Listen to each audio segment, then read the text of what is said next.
Hello and welcome to another episode of Backyard Farmer. I'm Kim Todd. Thanks for joining us as we answer all those gardening questions.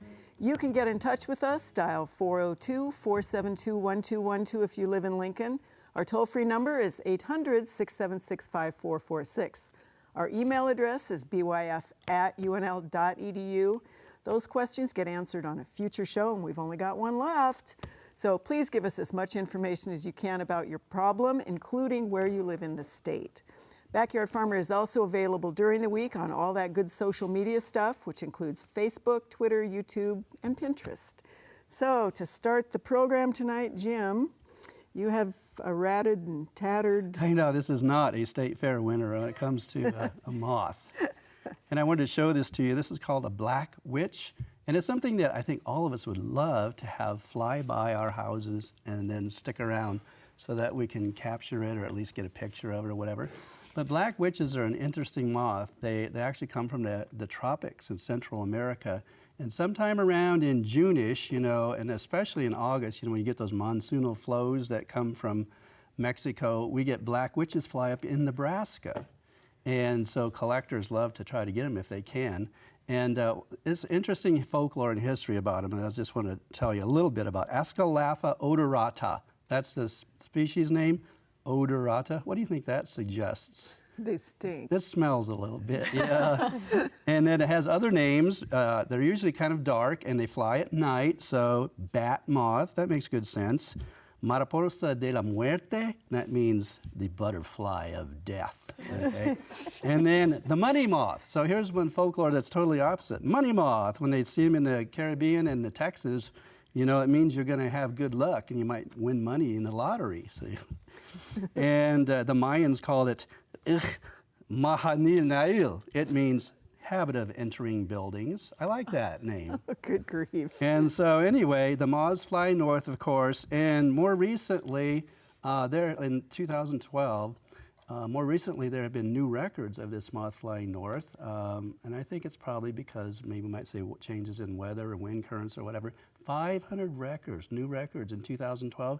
They fly all the way up into the United States and then into Canada. Usually they just reach Canada by the season's end, but we've had records in up by Hudson Bay and Juneau, Alaska. No wonder it looks so ragged. I mean, that's like 1,500 miles or something like that. So if you have one of these hanging around your house, wake up in the morning and look out on your porch and you have one, appreciate it, and maybe you'll have some good luck today. Awesome. Thanks, Jim. And win the lottery. You got to buy a ticket first. Yeah.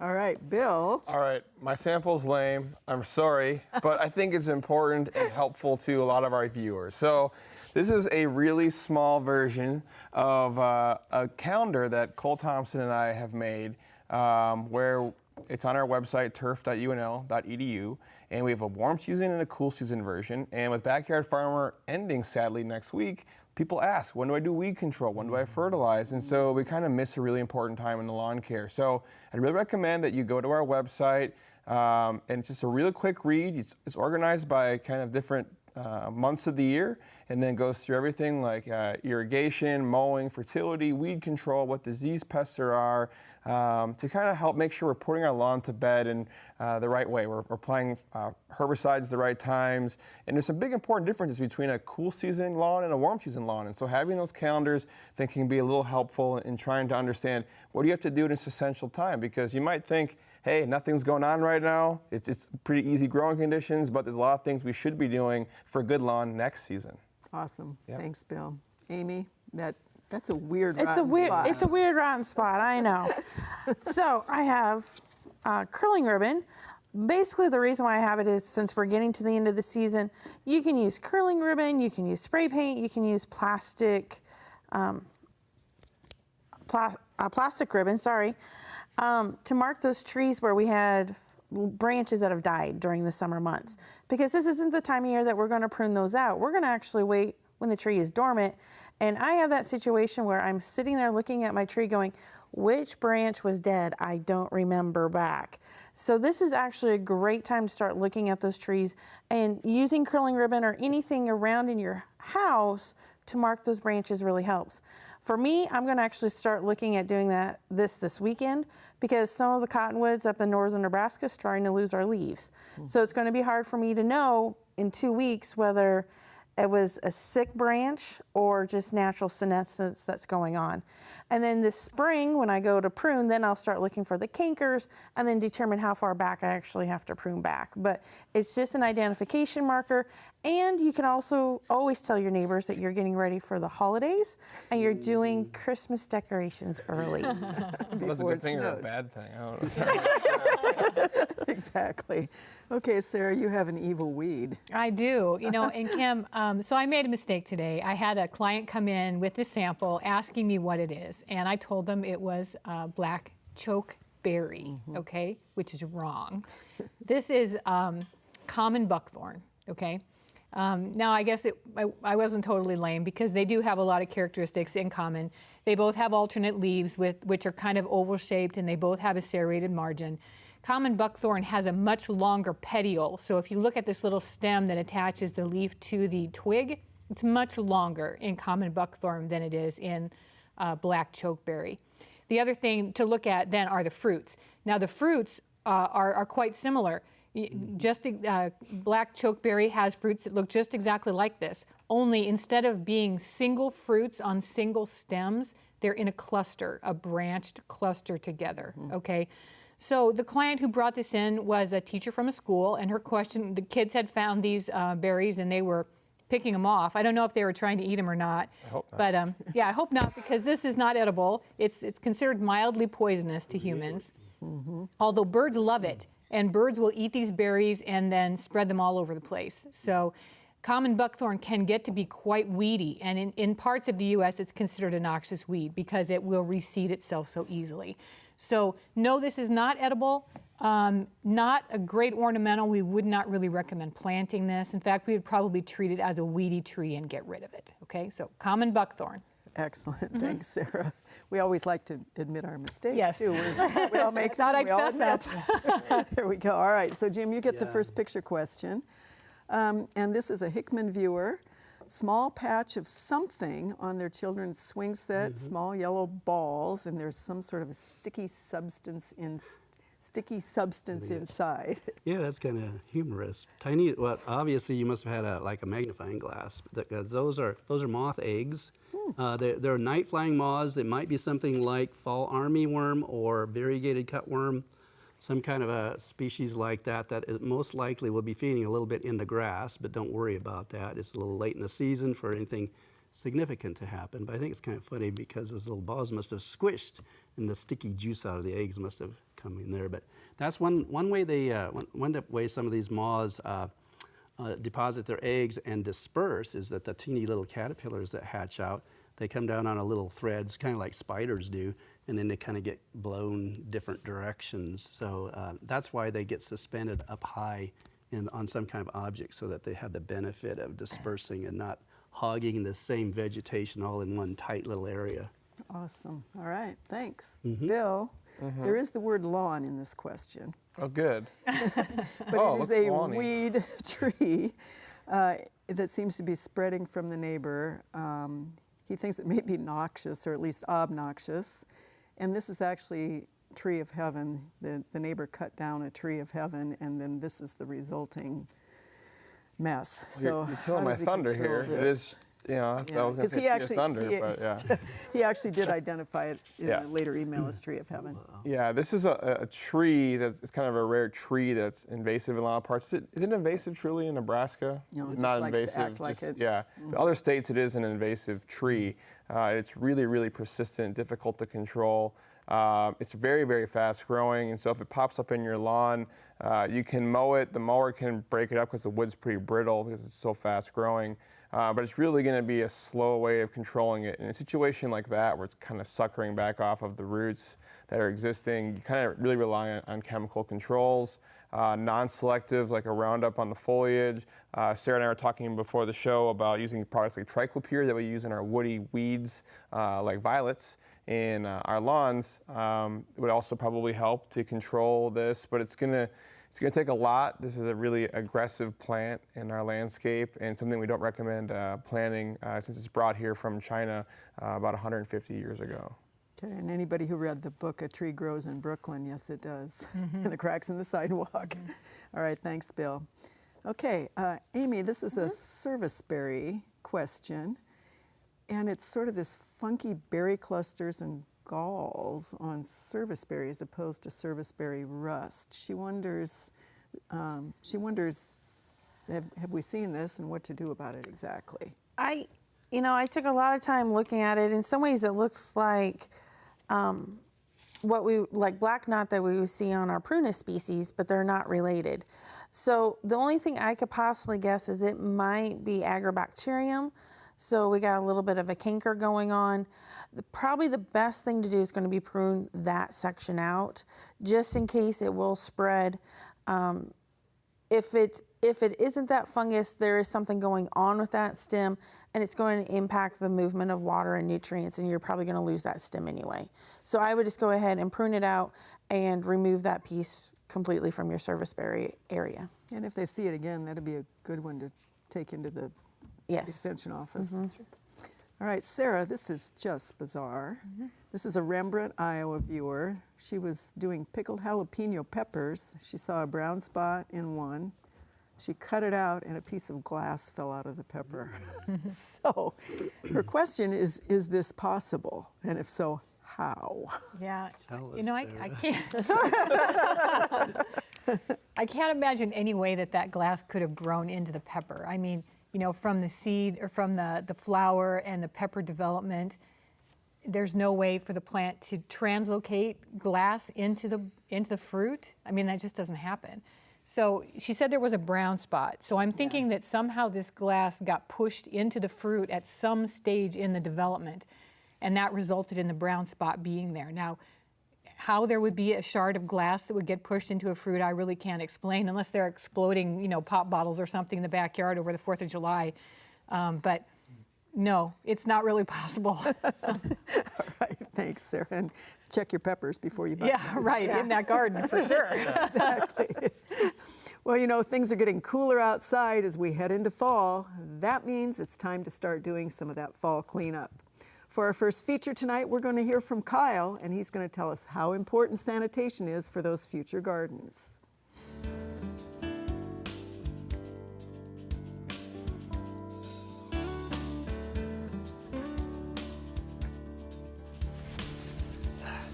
Well, fall is just around the corner here at the Backyard Farmer Garden, and it's time to start thinking about everybody's favorite fall chores, garden cleanup. And some of the things that we can do to help mitigate disease next year, such as sanitation and rotating our vegetables. Well, almost every garden has tomatoes, and the Backyard Farmer Garden is really no different. However, one of the things we're starting to see this time of year are a lot of rots and spots develop on either the tomato fruit or on the leaves. And if you leave the diseased leaves and fruit on the ground for the next season, that can provide a source for the bacteria and fungi that cause these diseases to overwinter. And then next spring, if you plant tomatoes in the same place, you can have that much disease pressure earlier on.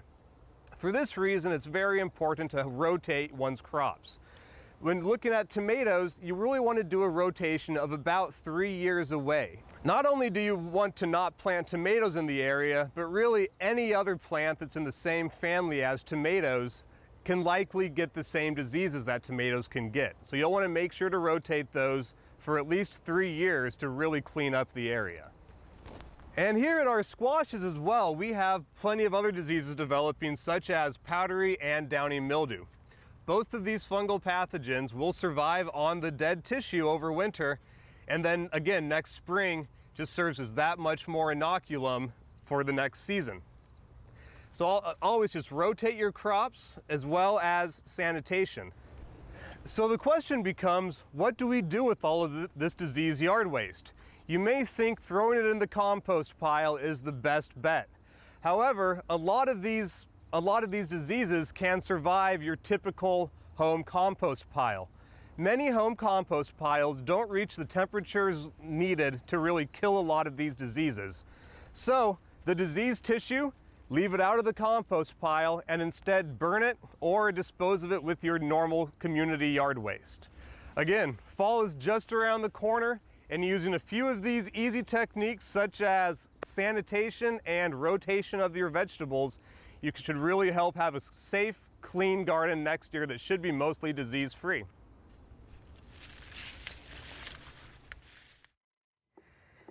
You know, in coming weeks, your ornamentals and those vegetables are really going to start to fade. That does mean you're going to have to get out there and get to work. As Kyle said, it really is very important to keep those diseased materials out of the compost pile. So, you know, you hate to throw stuff away that came out of the garden, but you hate to have it come back next year. So into the trash that one goes.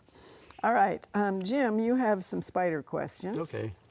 Couple of them. The first is simple. It's a Lincoln viewer who says, "Can you tell me what this is?" It's a wolf spider. That's the largest one of our wolf spiders, and so very common. Feeds on crickets and everything. So let it be because it's beneficial. As long as it's outside. Right. Alrighty then. You And know, your scoot it outside. and your second one is Southeast Dodge County. If you look real close, you can see the web. Yeah. The yellow garden spider, or Yep. it used to be called the California black and yellow garden spider. But anyway, it's a day-active spider, an orb weaver, and it captures grasshoppers. So again, very, very beneficial. So enjoy it. And that's Charlotte's web spider. Yeah. So we have those in our backyard farmer garden. All right. So this one for you is a weed question. Is that a weed question? It is, but Okay, it's in cool. her yard. It's This is why a you get it. lawn weed in grass. I like it. So let's see. She thinks it's dichondra. No, it's a common weed. It's violets, wild violets, or Right. different violets in the Midwest that we're constantly dealing with. And it's a weed that is actually, it's a perennial, and so it's hard to control. If we try to control it in the summer and the spring, we get pretty terrible results. And it spreads by rhizomes and by seed. So if you pull it, it's not really going to do anything.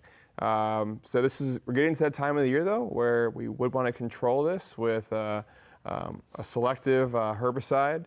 And so our traditional three-way mixes that mainly have 2,4-D, dicamba, things like that in it, generally don't touch these kind of woodier types of plants.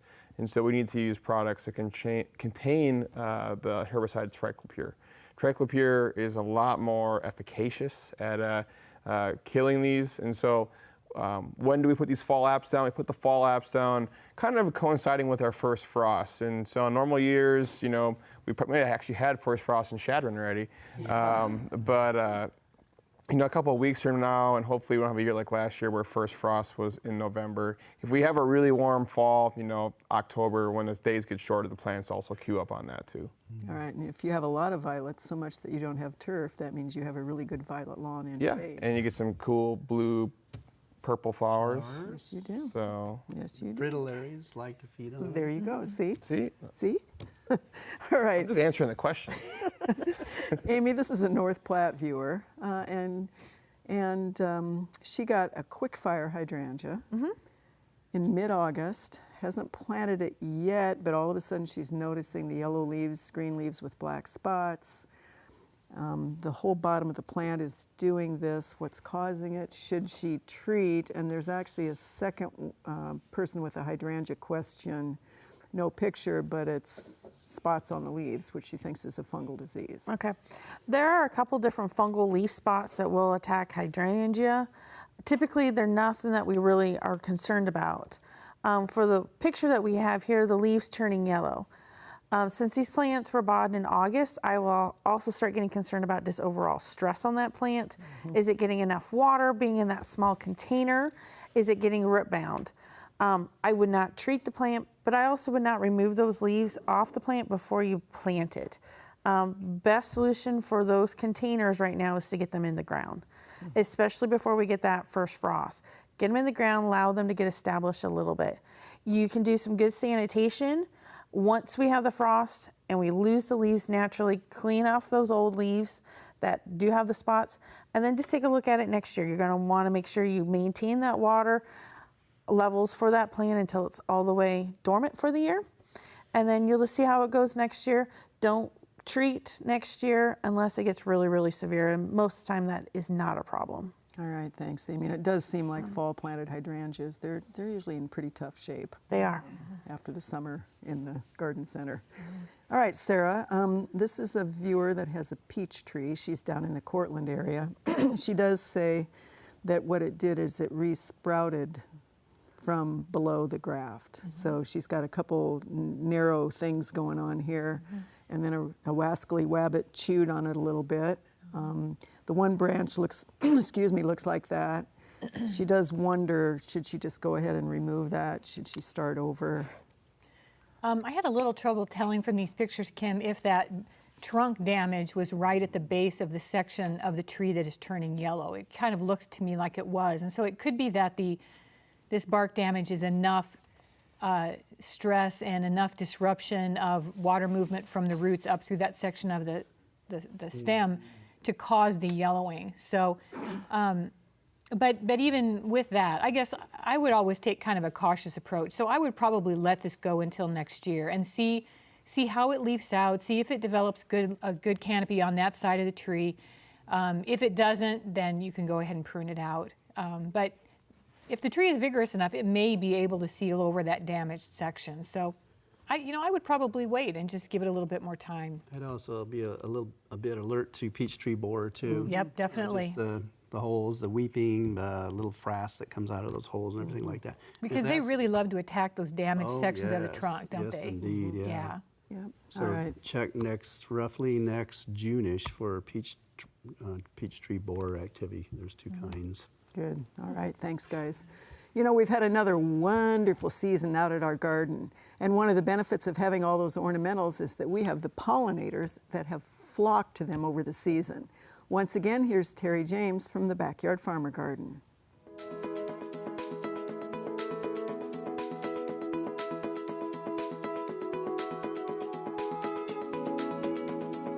This week in the Backyard Farmer Garden, we're going to look at the stream of pollinators that have been coming to our garden this fall. We have two plants in particular that they seem to be completely attracted to.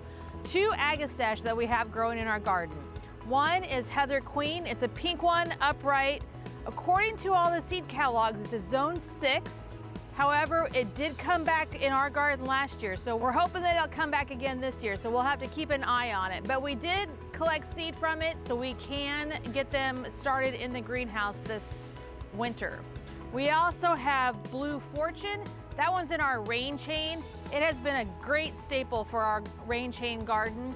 It does flop a little bit, so you may need to cage it or maybe cut it back. But it has been blooming since almost the 1st of July, and it is great, and it is full of pollinators, as you can see. So try these two flowers. Check them out in the Backyard Farmer Garden: Agastache, Heather Queen, and Blue Fortune. We were out there yesterday taping, and everything was absolutely covered in pollinators, especially those beautiful painted lady butterflies. I mean, you couldn't walk without squishing one or without having fluttering going on. Yeah.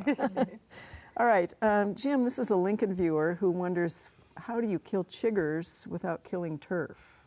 I don't see a problem there as long as the mixture of the insecticide is properly done according to directions. But this really isn't chigger time. Chigger time tends to be in mostly July into early August at the latest, and so there's really no need to treat.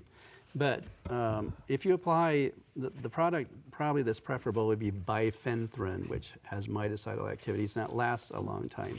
So you usually apply it to areas where you're going to find an interface between tall grass and then mowed grass alongside or whatever. But obviously, if you keep your turf mowed too as well, that's going to restrict how many chiggers will develop in those areas. All right, thank you, Jim. Let's see here, Bill. This is a Sioux City viewer. Okay. And wondering, is it best to aerate and spread the seed by hand?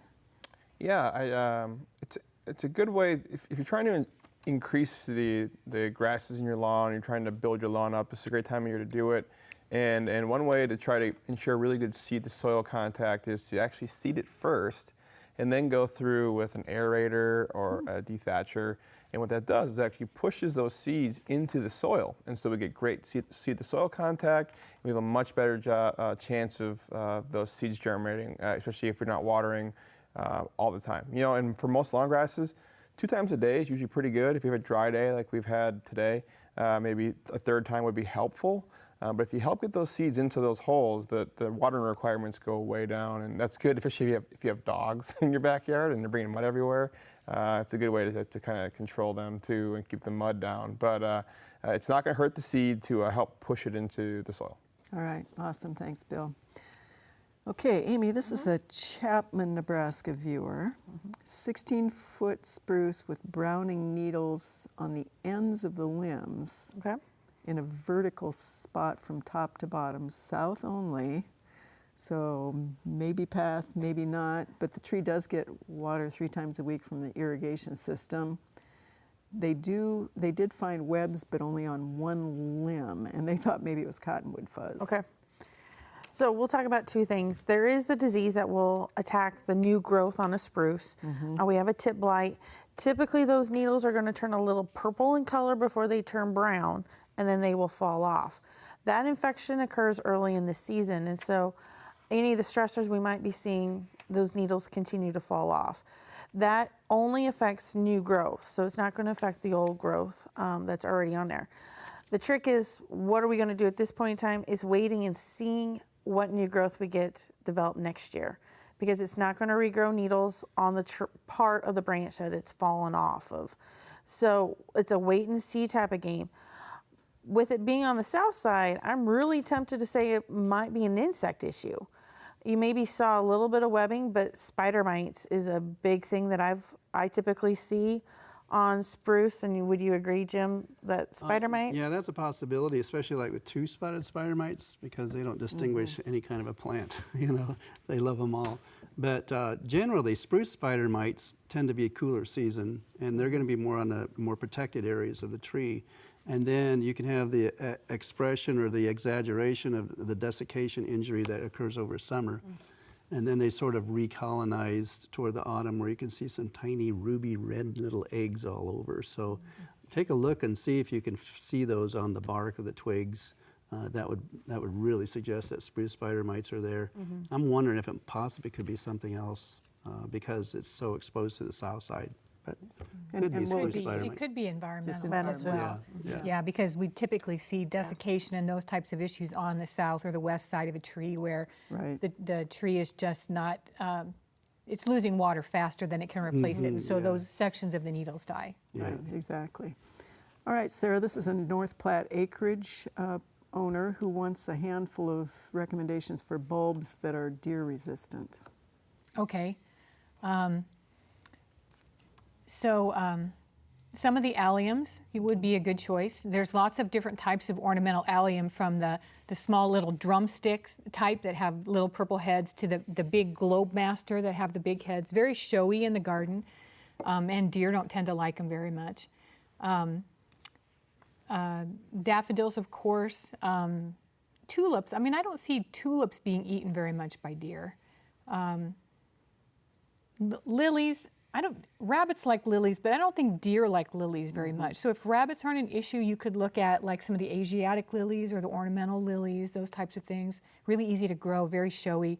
Those would be fun to try. All right, good suggestions. Thanks, Sarah. All right, Sarah. Lots of these, by the way, are from our live audience at State Fair that we did not get to. So, Okay, fun. beginning with, can you plant Rose of Sharon 1, 2, 3 in a single spot, or should you just do a single one? You could plant them in a cluster if you wanted to, sure. All right. What causes cucumbers to get bitter? Well, there's kind of a mild bitterness that develops as an environmental cause. So if plants are dry or if we have very hot weather when the cucumbers are developing, then the skin gets bitter. Usually if you peel that skin off, though, the interior of the cucumber won't be bitter.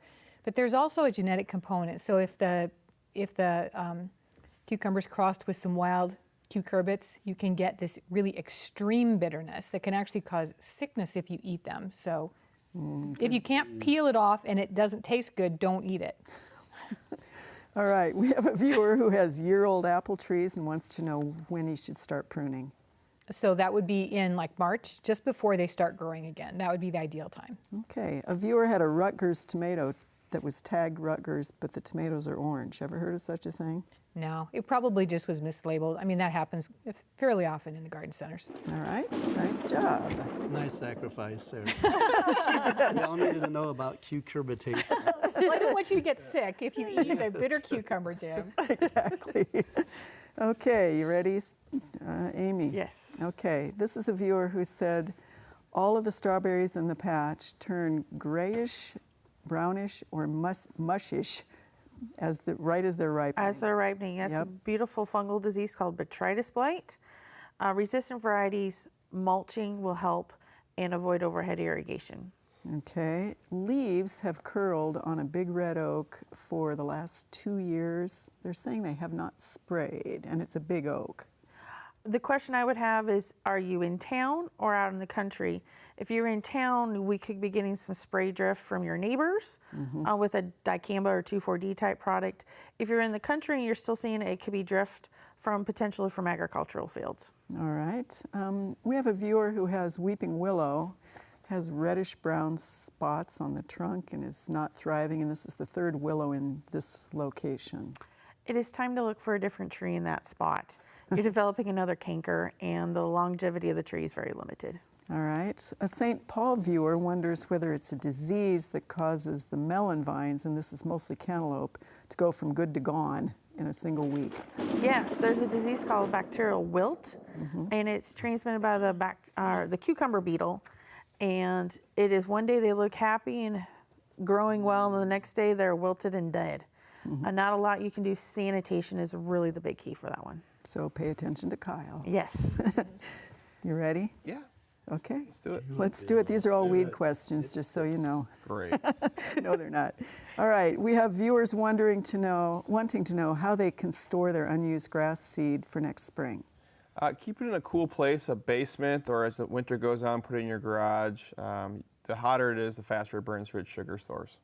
Okay, a Gothenburg viewer wants to know when they can dormant seed buffalo grass, if we recommend that. We do recommend dormant seed buffalo grass, but generally it's going to be late October, November. Okay, when should the pre-emerge be applied to take care of winter annuals? This is the eastern half of the state. Yeah, right. This is a great time now. They're starting to grow. The annual bluegrass, for example, is germinating and ready to go. Okay, a Minden viewer did not fertilize. Is it too late to put down the fall fertilizer? No, it's a great time to fall fertilize. One app now, if your lawn looks pretty good, is older. If it's a newer lawn or looking a little rough, one app now and one app in October in Minden, early Okay. October. Do you recommend liquid or granular broadleaf weed control in turf? I like the liquids because the granulars have to stick to the weed to really transmit the herbicide into the foliage. And so if you're in a liquid, you have a lot better chance of getting it on and into that foliage, so it can be beneficial. See, I lied to you. You didn't really have any weed questions to speak of. That was a weed question. No, that's fine. It's the tree weed questions that kill me here. Okay, are you ready, Yeah, Jim? go ahead, fire away. Okay, we have a viewer who used watered down dish soap as a treatment for spider mites, but it didn't seem to work. What do you think? I would go with the insecticidal soaps that are more kind to the plants with thorough coverage. All right.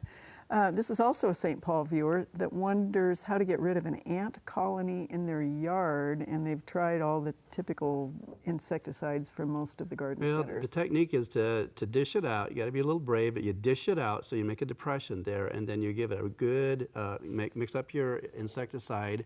And bifenthrin tends to be the best one to use, possibly cyfluthrin as well. But give it a good dosing of lots of water so it soaks down and penetrates the colony way down deep. All right. What is the safe or best way to get rid of inside the house insects if you have pests or pets? Pets. Pesty pets. Well, my guess is probably just do a lot of caulking and sealing around the exterior so you're not going to have your pets snooping around to see what kinds of insects are coming in. Okay, is there a systemic soil drench that can be used to get rid of spider mites for next year? That's a good question. I don't think so. There may be, but right offhand I can't think of it. All right, and the turf guy wins. He does. Hey! And just so you know, Sarah, Jeff had a total of 2. 2 bitter cucumber questions? No, 2 lightning round questions. 2. You're asking too many long questions, Kim. Okay. Stumped him. All right, what do we have for plans of the week? Well, so the first one that we have here, we've got some hostas, some blooming hostas. And so this is a great time of year when a lot of hostas are blooming. And so we have one here, and I wish you could smell it. It's this smaller one with the smaller white flowers here in the middle. Aphrodite is the cultivar name on this one. It smells really wonderful. So you can actually get some nice scent in the garden with some hosta flowers as well. The purple flowers are probably just like a Hosta Plantagenet, which is a species type of hosta that's a little old-fashioned, but we still see it in landscapes. It just has kind of a plain green leaf. This foliage in the front is another species. This one is called striptease, and Kim was saying she has this in her garden, and she has never seen it flower. It's been in her garden for 4 years, never blooms. So if you're a gardener with a shade landscape, but you do not like hosta flowers, this might be a good cultivar for you to try. So again, this one is called striptease, okay? So the other flowers we have here, these little white ones right here, is called white wood aster. So it's a species of aster. They do well in partial sun to full sun, kind of a sprawling type of a plant. So they'll kind of spread out and lay down on the ground a little bit. But they are a nice complement to hostas. If if you have a partly shaded area and you want something with a little different texture, something more fine like these white wood aster flowers to contrast your hostas. So white wood aster and some beautiful hostas this week. All right, Sarah, and that Aphrodite really does. It really smell. does. It smells gorgeous. Yep. Yep. All righty, we have a very cool caterpillar picture for you, and she gave us a good description. She says it's a pretty thing and orangey rusty and has a black head. And this is, I can't figure out what it is. It's called a stumpify caterpillar. Because my guess, what I was thinking was that it possibly is a pre-pupa, like maybe with a unicorn caterpillar, because it has 2 little appendages in the back, and in that family, a lot of those caterpillars have appendages, and so a pre-pupa still can be a little bit mobile. That's probably why it's around the house, because it's going to pupate, and so it can be a little bit mobile still and try to situate itself somewhere to pupate and then turn into a moth. So that's a guess, but I was stumped. I can't figure out what it is. So 10 points for you. And show us a picture of it if it's still around and turns into something. Yeah, keep it. Put Yeah. it in a jar. Yeah. Don't get it really damp, and see if something comes out. Mimic winter time if you have to by putting it in the refrigerator. Leave it alongside your cut meats and fruits and everything in the refrigerator. A little protein. All right. So this is actually a lawn question. Yep. Kind of, sort of. This is popping up in several areas of the lawn. What is it and how should it be treated? Yeah, we're seeing some foxtail barley. I had questions about foxtail barley at State Fair also last week, and it seems becoming more and more prevalent. And I really looked hard for this one today to figure out, are there any post-emergence controls for this particular weed? Sometimes it's thought to be a winter annual, but the more we looked at it, it really can be a perennial. I'm sure some summers maybe it can die. It's really a problem in forage grasses, but it can move into our lawns. It likes saline and kind of heavy, wet soils, and so it's going to be in those areas. And Kim was saying she's even seeing it now start to seed at really, really short mowing heights. Unfortunately, I couldn't find any selective herbicides to control this particular weed. So the first thing is going to be managing our soils properly, so we're not really wet or saline. Aeration, adding compost, building up density with fertilizer, proper irrigation. Those are going to be really important. But if we have that weed there, and especially with those long awns on that seed head, you can imagine it can get dispersed. it's going to kind of come back to the non-selective, like a Roundup or something, to try to burn it down and kill it. It's a bunch type, so you could pull it also if you had small amounts of this particular weed. But really, this is going to be having a really well-maintained lawn, and it may not like mowing very much because it is more of a problem in forage grasses instead of being a problem in lawns as frequently. All right, thank you, Bill. Okay, this is a Cortland viewer, Amy, and she took these pictures not very long ago, wonders if there's anything she needs to do with this particular maple. It is near a soybean field that does get treated with glyphosate. So what we're seeing here is actually iron chlorosis. So the veins are bright green and the rest of the foliage is yellow. Typically in our soils in Nebraska, we have plenty of iron available. The problem is our pH of the soil, which binds up the iron so the plants are not able to uptake it. So you can live with the coloration. You can spray iron directly on the foliage and you'll get a fast, quick green up. It's short-lived, 2-3 weeks. There's some research out of University of Oklahoma where you put in PVC pipe with holes in the drip line and you add iron sulfate and you hope that the tree roots will grow through it. Not a lot we can do about it.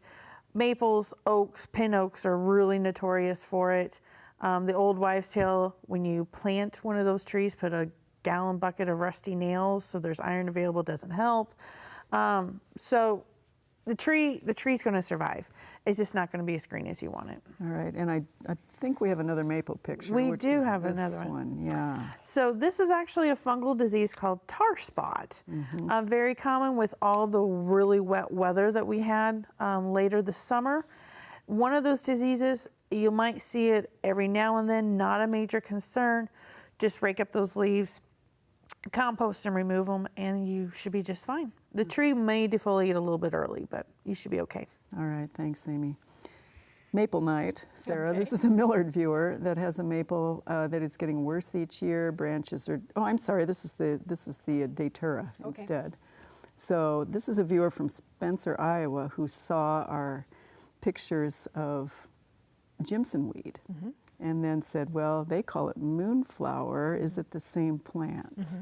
Yeah, moonflower is another common name for a Jimson weed or the ornamental species of Datura. So this looks like Jimson weed to me, actually. It doesn't look like one of the ornamentals. So, and it, Datura stramonium, I believe, is the botanical name for Jimson weed. So yes, moonflower and Jimson weed can be the same plant. Okay, all right, thanks, Sarah. You know, people love the bulbs that pop up to show everybody that spring is here. What about late in the summer? We took our cameras out to the backyard farmer garden to show you a few colorful examples of fall blooming shrubs.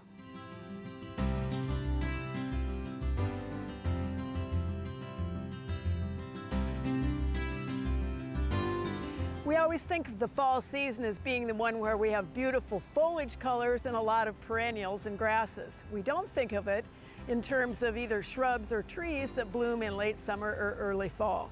We don't have many, but the ones we do add a completely different dimension to the landscape. Let's start with Seven Suns shrub or tree in full flower and covered with butterflies. This happens every single year. Typically the bloom time is September-ish, and then the calyces, or the part of the flower that holds the flower, turns a brilliant, brilliant red. So this is one example of something that can add a lot of color to that late summer, early fall landscape without having all sorts of perennials and grasses. We also can talk a little bit about beautyberry, and this is one that is a little bit different. This is purple pearls, which is a newer one. You can see that it is beginning to flower as opposed to ending, and that's a handful of these little tiny clusters in the leaf axils. Then it is followed by beautiful purple fruits. So while the flowers are not entirely showy, again, this is a shrub that adds a dimension to the landscape in the fall. A little known but absolutely spectacular summer or fall blooming shrub is this one, which is Thunberg's Lespedeza. This happens to be the cultivar Gibraltar. And imagine in the spring of the year, there is nothing here. This is a suffrutescent plant like butterfly bush, so this goes from 0 to this in a single season. It's in the bean family, so you can see those classic pea-like flowers. It's a nitrogen fixer, interesting little small triple leaves on it, and Gibraltar is known for its fountain-like appearance. This is one that, if you have the space, really adds a great accent in a huge amount of space with only a single plant in the late summer or the fall. We talk about seed heads and fruits a lot as being something that adds fall and winter interest, and we'll probably do that on the winter show. This is smoke tree or smoke bush, and what you're looking at is actually the plume of the seed head. The flowers are long gone. A lot of people think this open panicle that looks like smoke is actually the flower. This will not remain on the plant for very long, but it certainly adds another dimension to the landscape. If you were lucky enough to be able to have shrub roses that survived all of those attacks of Japanese beetles, remember that shrub roses were bred to be able to bloom and bloom and bloom, and many of them go into kind of that last blast in August and September and even into October and November, throwing beautiful flowers. And one final comment, and that of course would be butterfly bush, which is again one of those great summer into fall, into late fall flowering plants, especially if you do a little bit of deadheading. So this is the time of year to wander about outside, take a look at what you think is really spectacular in September. Think about planning for that in your landscape or in your garden come 2018. Just another good reason to visit the Backyard Farmer Garden and see all the great examples of those fall shrubs. And I didn't even mention all of them, shrub althea and some things throwing flowers that shouldn't be, and love it, just love it. All right, Jim, picture 4. Colorado spruce. This is West Point, Nebraska. Outbreak of brown needles. Is there something he can do to save the tree, and will it spread to the others? So you guys can bat this one back and forth if you need to me the needles look so clean, Amy. So they don't look dirty like spider mites. And then again, it's more uniform across the tree. So I think it's probably likely not spruce spider mites. Okay. I would lean towards the Crossbred tip light on it because it has that purple tint to it. You can do a fungicide application. You're going to go with a copper-based product as the needles or the candles are starting to elongate next spring. The big question is how much of the tree is affected, and are you going to lose the aesthetic quality of that spruce because you're not going to get that foliage back. So that becomes a decision, and see how the winter months goes and if you have any more winter desiccation that occurs. All right, thanks, both of you. Yeah. All right, turf question. This is a Sarpy County viewer. A front lawn is a mix of established turf and new turf from last fall's seeding. Established had seed heads. The stems then turned brown, remained all summer, and looked like these waddy clumps, and you can kind of see it in the center. They're kind of upright. Couldn't rake it out, fertilized. I mean, it sounds like they've done a lot of things, but they can't get rid of whatever this is. Yeah, we're thinking that's probably just really lignified or tissue, so it's just really, really slow to decompose. What likely happened last year was if you use some type of a barley or some type of a mulch, some of the seed may have gotten into that seed, and it's a winter annual, so it germinated with your grasses, and you get these bunches. We have a lot of it on our East Campus turf plots where we're constantly been establishing, and we don't even use very much mulch or if any mulch, but we'll see these weeds pop up from old ag field that used to be, and then it dies in the winter. It can't handle the mowing that we're going to put it under, but then those stems are just so lignified that they just don't want to break down, and there's not a lot we can really do. Well, the winter is going to help a lot because the freezing and the thawing will start to tear them apart. So we can be a little bit patient, and hopefully those dead clumps start to go away. Aside from cutting it out, that's really your only good option there. All right, thank you, Bill. You have a couple of shroom questions, and the first one is simply, what the heck is that? These are beautiful yellow sulfur fungus or bracket fungi, sometimes also referred to as chicken of the woods. Some people will eat them, but I will never suggest, if you don't know what they are for sure, to eat them. The big trick with this is you can see there's a big canker, a hole there. What these bracket fungi are indicating is we got a heart rot occurring, and that the inside integrity of that tree is breaking down, and that fungus is sporulating at this point in time. So you just need to see where that tree is at. All right, and your second one is actually a viewer, excuse me, who sent us earlier pictures but didn't send the underside, and thank heavens that they're listening to us and we're saying send the under. Send the underside. Yeah. You know, the top side, you would almost swear this was a button mushroom that you buy from the grocery store. On the bottom side, it looks very similar. We would actually have to look at the full spore pattern, but button mushrooms do not grow native in Nebraska, okay? There are some species that are edible, but there's too many of these little white to brown mushrooms that are not edible. And they can make you feel really icky and spend most of the night in the bathroom or see pink elephants. So we do not recommend you consuming them. Just mow them over and just enjoy them. All right, thanks, Amy. Pink elephants. Okay, Sarah, now we have the maple question. Okay. And this is a Millard viewer. The branches are dying out. It's got the bark crack at the base. There's a circling root. Wonders if it's a total loss or could it be salvaged? And that's the top of this poor old guy. Right. So this tree does have some significant problems. I mean, that's some pretty severe bark damage at the base. You're going to have wood rot going into that tree. Circling roots are going to restrict the root development, and so the overall health and vigor of this tree is compromised. In this view, we see these upper branches where you can also see large sections of the bark are dead. And so it wouldn't surprise me if those branches die in the next year or two completely. So I would say no. Unfortunately, this tree is not a good candidate for a long-term shade tree in your yard. So, you know, before you let it get any bigger, I would probably take it out and replant and get something in there that's healthier and doesn't have root issues. That's a huge issue. So It looked like it on Right. that one in particular. All right, thank you, Sarah. Well, fun things in the gardening world as always. The first is Classic Viburnums class at Finke Gardens this Saturday at 11 a.m. And that'll be a good one with Gary Ladman, who owns Classic Viburnums. Then we have our Produce from the Heart totals with the donation still going on. 1,400 plus pounds and 500 plus pounds from the Backyard Farmer Garden alone. So that is really a cool deal. Yeah. Then we have the finale, our last show of the season. We are going to be at Kimmel in Nebraska City on Monday, September 11th. Live taping at 6 p.m. Bring your samples, bring your questions, eat apples. So that'll be great fun. All right. We have time for just a handful more questions. This is a Lincoln viewer, Jim, who says the peaches are oozing sap from the fruit. One of my guesses is possibly it could be oriental fruit moth, a second generation caterpillars feed around the seed.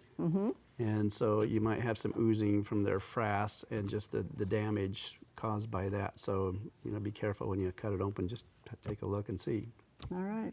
Bill, this is a starting over lawn question. It was bluegrass sparse in the shade. Now it's in full sun because a tree came out. More weeds than turf. You name it, they've got it.